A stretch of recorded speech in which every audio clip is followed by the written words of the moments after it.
How do you choose your storytelling friends?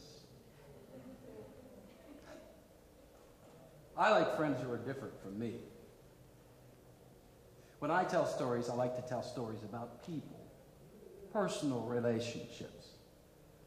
But I like friends who tell big stories about big themes. What do I mean by big? Let me tell you just a little story.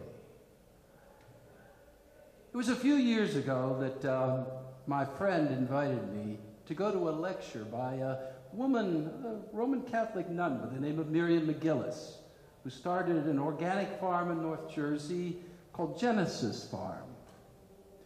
Miriam McGillis teaches a spirituality that reverences the earth as a primary revelation of the divine. Miriam McGillis believes that that old idea of the divine as out there somewhere is past. That today, our sense of divinity should embed us in the earth. Well, after that lecture that night, my friend and I got in our car and we started home, and he had great visions of the future. He was talking about what would happen and how one would become embedded in the earth. When we left each other and gave a hug and I went inside, I was thinking of more mundane kinds of things. Like I was thinking about a nice big bowl of ice cream with chocolate syrup on top and a little bit of cream. And I was thinking maybe I would catch the Phillies game that was be on late that night. So I went into the house, went into the kitchen, and fixed that bowl of ice cream, and I went into the living room and sat down on the couch, and I was just turning on the baseball game when the telephone rang. It was my friend. He said, "I've just had a revelation. I'm going out to Fairmount Park to meditate on it. I want you to be there so that you can record what happens tonight. I'll see you in about 20 minutes in the parking lot by the hiking trail." And he put down the phone. I thought, I'm going to be a disciple. I'm going to need pencil and some paper, and I looked out the window and I could see it was cold outside, so I grabbed an old sleeping bag because I figured I might need something to keep me warm, and I went out and got into my car and I started down the road. Well, within 15 minutes I pulled into that parking lot, and there was his old diesel Rabbit sitting over in the corner, and there was my friend standing right side the car. I pulled up my car and I got out and I said, "Hey man, are you okay?" He didn't say a word. He just turned around and started down that path into the woods. Well, he went about 200 yards into the woods, and there under a great big old oak tree, he sat down Buddha fashion, and he just stared straight ahead.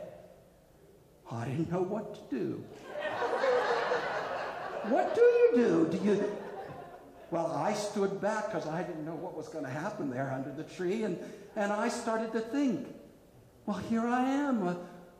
It's like watching Buddha under the bow tree, or Christ up on the mountain, or Muhammad in a desert cave, or maybe even Karl Marx in a pension someplace. Who knows?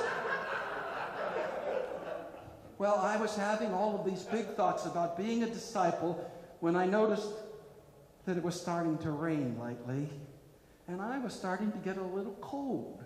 And I thought, well, if something big happens, if there's a revelation or something, there'll probably be some sound or a flash of light or something. I could sneak back down to my car, get into the car, turn on the heater, warm myself up a little bit, and if something happens, I'll be able to get back up here and record it. And so I just quietly turned around, and I went back down to the parking lot, and I got in my car, and I started the engine up as quietly as I could, and I grabbed that old sleeping bag, and I wrapped it around my shoulders, and I tell you, it wasn't 2 minutes before...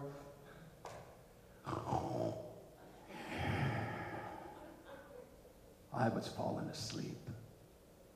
And then it happened. All of a sudden, there was a flash of light, and I heard somebody talking to me. And I thought, oh my God, it's happened. The revelation is here. And I struggled to open my eyes, and I realized there was something. A light was shining on me, only it wasn't God.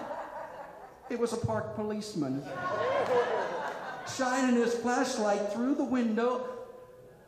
He knocked on the window, and he said, "Hey, buddy, you can't sleep in this parking lot." I rolled down my window and I looked at him, and I didn't think about what I was going to say. I just said, "I can't leave my friends over in the woods waiting for a divine revelation." Well, I could see the cop thought this was strange, and he kind of reached down to his side like he was touching that big hardware he was wearing. He took about one step back from the door, and he said, "All right, get out of that car." Well, I got out of the car that night, and I stood there kind of looking at the ground until he said, "All right, what kind of dope are you guys using?" I said, "I'm not using any kind of dope. I'm not high on anything. My friend is over there in the woods, and he's waiting for a vision of the future." That cop looked at me and he said, "Buddy, I don't give a shit what you think you're doing. I'm going to go over there, get in my car, and I'm going to leave this parking lot. I'm coming back in 30 minutes. And if you and your buddy don't have your asses out of this parking lot, you're going to be in jail." And he went and got in his car and he drove away. Well, as soon as he pulled out, I turned around and I went running up that trail, and I went up to my friend, and he was still sitting there, Buddha-like, staring out into the dark. He hadn't changed in the time I'd been gone. I walked over and I said, "Hey, you gotta wake up.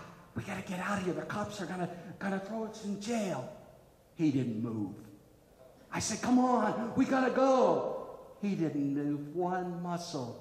Finally, I had no choice. I stepped behind him and I slipped my arms underneath his armpits, and I just lifted him straight up in the air, and I slowly started to walk him down that path. Probably took only 3 minutes to get him down to the car, but it seemed like it was 20 minutes to me. It seemed like it was a half an hour, and I was sure that cop was going to come back. Well, by the time I got him to the car, I could see he was coming back to his normal self, and when he reached the car door, he turned around and he looked at me, and he said, "Mother Nature's pissed at you.